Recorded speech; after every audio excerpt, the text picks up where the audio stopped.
ప్రైస్తల్లా ప్రభువును రక్షకుడైన యేసుక్రీస్తు పరిశుద్ధ నామానికి మహిమ కలుగును గాక. మీ అందరికీ కూడా వందనాలు, స్తోత్రం చెల్లించుకుంటున్నాను. ద్వితీయోపదేశ కాండము 31వ అధ్యాయము 7వ వచనమును దేవుడు ఈరోజు మనకు వాక్యముగా అనుగ్రహిస్తున్నారు. ఆ వాక్యము, నీ దేవుడైన యెహోవాయే, ఆయన నిన్ను విడువడు, నిన్నెన్నడు ఎడబాయడు అని దేవుడు ఈరోజు మనకు వాగ్దానం ఇస్తూ సెలవిస్తున్న మాట.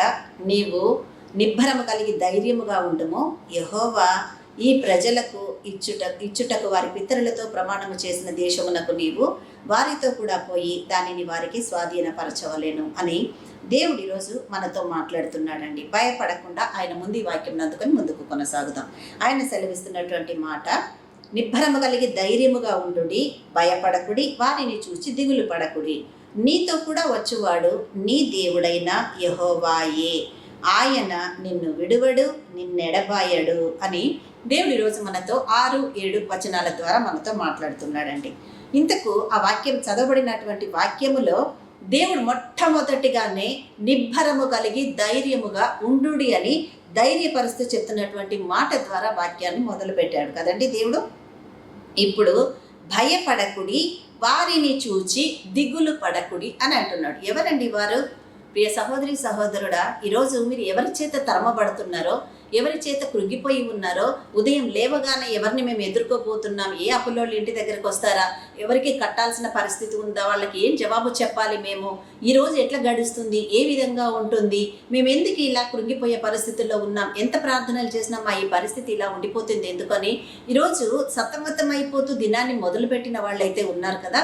అందుకే దేవుడు మీతో మాట్లాడుతూ ఆయన చెప్తున్నాడు. ముందుగా ఆయన చెప్పిన మాట, నిబ్బరము కలిగి ధైర్యముగా ఉండుడి అని అంటున్నాడు. తర్వాత రెండవది మనం చేయాల్సింది ఏంటిదంటే భయపడకుడి. ఎందుకు భయపడకూడదు? అదేంటి ప్రభువా, మాకున్న సమస్యలు మా ముందే ఉండగా మేము భయపడకుండా ఎలా ఉంటామో అని అనుకుంటున్నారా? దేవుడు అంటున్నాడు, నీవున్న పరిస్థితిని తారుమారు చేయగలిగిన దేవుడు నీతో ఉన్నాడు కదా. ఆయనకు అసాధ్యమైనది లేదు అని మీకు తెలుసు కదా. మరి అటువంటప్పుడు ఆయన అన్ని చేయగలడు అని నమ్మి నీవు ప్రార్థన చేస్తుంటే ఈ దినం ఇచ్చింది ఎవరు? మనకు మనం తెచ్చుకుంటే వచ్చింది కాదు, లేక వేరే ఎవరో మనకు బహుమానంగా ఇస్తే వచ్చింది కూడా కాదు. అంటే మన దేవాది దేవుడు తన ఉచితమైన కృపలో మనకు జీవమిచ్చి మరొక నూతన దినాన్ని మనము చూసే ధన్యత మనకి ఇచ్చినప్పుడు ఈ దినం ఎవరి ఆధీనములో ఉంది? మనం ప్రార్థన చేస్తే ఎవరి బిడ్డలుగా మనం ఉన్నామో ఆ దేవదేవుని ఆధీనములో ఈ దినం ఉన్నది. మరి ఇచ్చిన ఈ దినములో ఆయన చెయ్యగలడు అని నమ్మి నీ విశ్వాసముతో నువ్వు ముందుకు కొనసాగినప్పుడు ఏం జరగబోతుందని అన్నది మనకు తెలియకపోవచ్చు. కానీ మనం చేసే ప్రార్థనను బట్టి, మన మీద ఆయనకున్న వాత్సల్యమును బట్టి ఆయన ఏదైనా చేయగలడు. కాబట్టి ఆయన అంటున్న మాట, నిబ్బరము కలిగి ధైర్యముగా ఉండుడి. ఆ తర్వాత ఆయన అంటున్న మాట, భయపడకుడి అని దేవుడు సెలవిస్తున్నాడు. రెండవదిగా భయపడకూడదు అని అంటున్నాడు.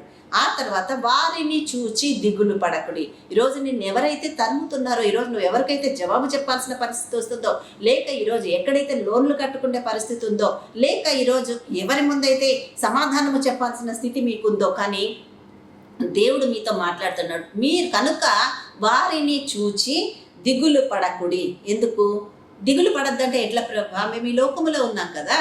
మేము లోకములో ఉన్నప్పుడు సమస్యలన్నీ ఉన్నాయి. పిల్లల స్కూల్ ఫీజులు కట్టుకోవాలి, వాళ్ళ ఎగ్జామ్స్కి వాళ్ళని ప్రిపేర్ చేయాలి, మా ఇంటి పరిస్థితులు చూసుకోవాలి, ఇంటి లోన్స్ కట్టుకోవాలి, అవసరతలు తీరాలి. ఇన్ని మా ముందు ఉన్నప్పుడు మాకు దిగులు లేకుండా ఎట్లా ఉంటుంది ప్రభా అని అనుకుంటున్నారా? దేవుడు ఈరోజు ఆయన సెలవిస్తూ చెప్తున్నటువంటి మాట, నీతో కూడా వచ్చేవాడు నీ దేవుడైన యెహోవాయే. అంటే నువ్వు ఎదుర్కొంటున్న ఈ ప్రతి సమస్యలో కూడా నీతో కూడా ఉన్నది నీ దేవుడు మాత్రమే. అంటే ఈరోజు నువ్వు అనుభవిస్తూ ఆలోచిస్తూ ఎదుర్కొంటున్న ప్రతి సమస్య కూడా నీతో ఉన్న నీ దేవుడికి తెలుసు అని నువ్వు తెలుసుకున్నప్పుడు ఆ దేవుడు చేసే కార్యం ఏమై ఉందంట, ఆయన నిన్ను విడువడు, ఆ తర్వాత నిన్ను ఎడబాయడు అని వాగ్దానం ఇస్తున్నాడు. ఆయన నిన్ను విడువడు, నిన్నెన్నడు ఎడబాయడు అని దేవుడు సెలవిస్తున్నాడు. కాబట్టి ధైర్యం వస్తుందా అండి?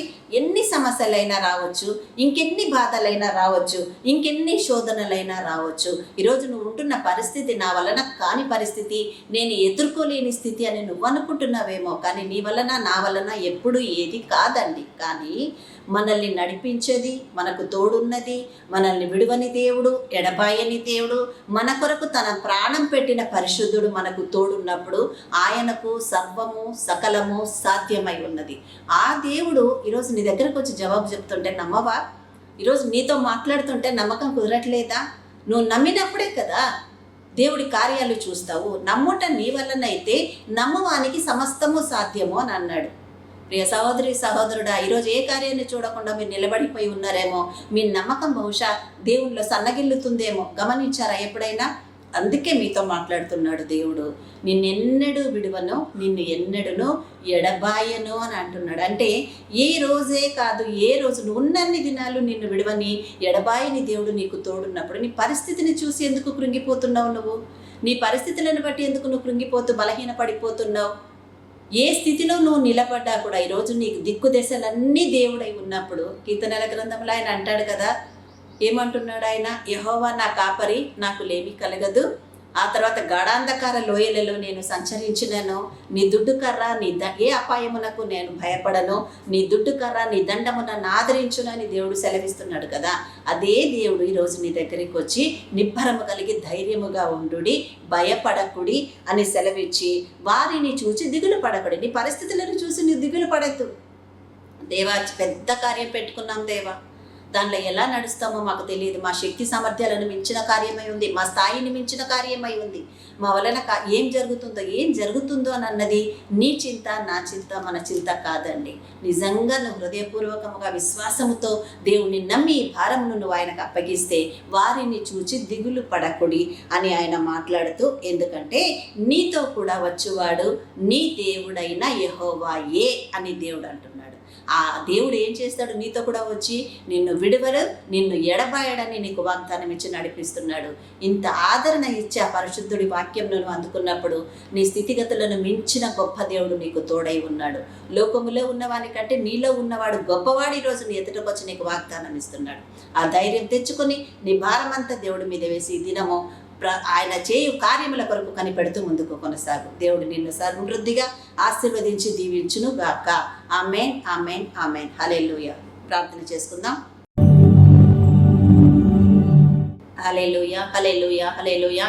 స్తోత్రం, స్తోత్రం, స్తోత్రము దేవా, స్తోత్రము నా తండ్రి. మమ్మల్ని ఆదరించిన కృపలు జ్ఞాపకం చేసుకొని ఈరోజు మమ్మల్ని నడిపించావు తండ్రి. నీకు వందనాలు, మీకు కృతజ్ఞతా స్తోత్రములు చెల్లిస్తున్నాము. నా యేసయ్య విన్న వాక్యాన్ని ప్రకారము వాళ్ళ విశ్వాసాన్ని రగిలించి మీరు మహిమ పొందమని ప్రార్థిస్తున్నాను తండ్రి. నా దేవా, నీకు స్తోత్రములు తండ్రి. ఎగ్జామ్స్ రాస్తున్న బిడ్డలని జ్ఞాపకం చేసుకొని అయ్యా, వారు రాస్తున్న హస్తాలకు మీ హస్తమును తోడుగా ఉంచి ఆశీర్వదించండి. చక్కటి జ్ఞానముతోను, జ్ఞాపక శక్తితోను, భవిష్యత్తుతోను వారిని ఆశీర్వదించమని ప్రార్థిస్తున్నాము నాయన తండ్రి. నీకే వందనాలు. ఏ కుటుంబంలో సమాధానము లేదో, ఏ జీవితాలలో సమాధానము లేదో అయ్యా, మీరు దిగి వచ్చే శాంతి సమాధానములతో నింపమని ప్రార్థిస్తున్నా. భార్యాభర్తల మధ్యలో అన్యోన్యత దయచేయండి అయ్యా. ఒకరికొకరు తగ్గించుకొని జీవించి కృప దయచేయండి అయ్యా. అయ్యా, నీకు వందనాలు. ఏ బిడ్డలైతే తల్లిదండ్రుల మాటకు లోబడకుండా లోకానుసారముగా జీవిస్తున్నారో వారితో మీరు మాట్లాడి మారు మనసు కలుగు చేయండి నా తండ్రి. ఆర్థిక ఇబ్బందులలో ఉన్న కుటుంబాలను మీరు ఆశీర్వదించి సమృద్ధిని దయచేయండి తండ్రి. అప్పుల భారముతో ఉన్న వారికి విడుదల దయచేయమని ప్రార్థిస్తున్నాం. దైవజనులను జ్ఞాపకం చేసుకోనండి, వారి పరిచర్యలను ఆశీర్వదించండి. వివాహము కాని వారి కొరకు ప్రభా వివాహ ద్వారములు తెరవమని ప్రార్థిస్తున్నాను యేసయ్య. వ్యాధి బాధలలో ఉన్న వారికి సంపూర్ణ స్వస్థత దయచేయమని ప్రార్థిస్తున్నాము తండ్రి. నా దేవా, నీ వాక్యము అయ్యా నడిపించి మీరు స్వస్థతనిచ్చి మహిమ పొందినందుకు, మా ఈ ప్రార్థనకు జవాబిచ్చినందుకు కూడా మీకే కృతజ్ఞత వందనాలు స్తోత్రములు చెల్లిస్తూ మా ఈ ప్రార్థన అంతా కూడా యేసునామమున మీ ఆశీర్వాదంగా మేమందరము కూడా అడిగి పొంది ఉన్నాము మా తండ్రి. ఆమేన్, ఆమేన్, ఆమేన్. హల్లెలూయా. ప్రైజ్ ది లార్డ్ అండి. అందరికీ వందనాలు. ఈ వాక్యాన్ని ఈరోజు కొత్తగా చూసిన వాళ్ళు ఎవరైనా ఉంటే ఈ ఛానల్ని సబ్స్క్రైబ్ చేసుకోండి. ఇంకా అనేకులు కూడా మా వలె ఆశీర్వదించబడాలన్న తలంపు కలిగి ఉంటే మీ స్నేహితులకో, కుటుంబీకులకో, బంధువులకో అందరికీ వాక్యాన్ని షేర్ చేయమని కోరుకుంటున్నాను. అందరికీ ప్రైజ్ ది లార్డ్.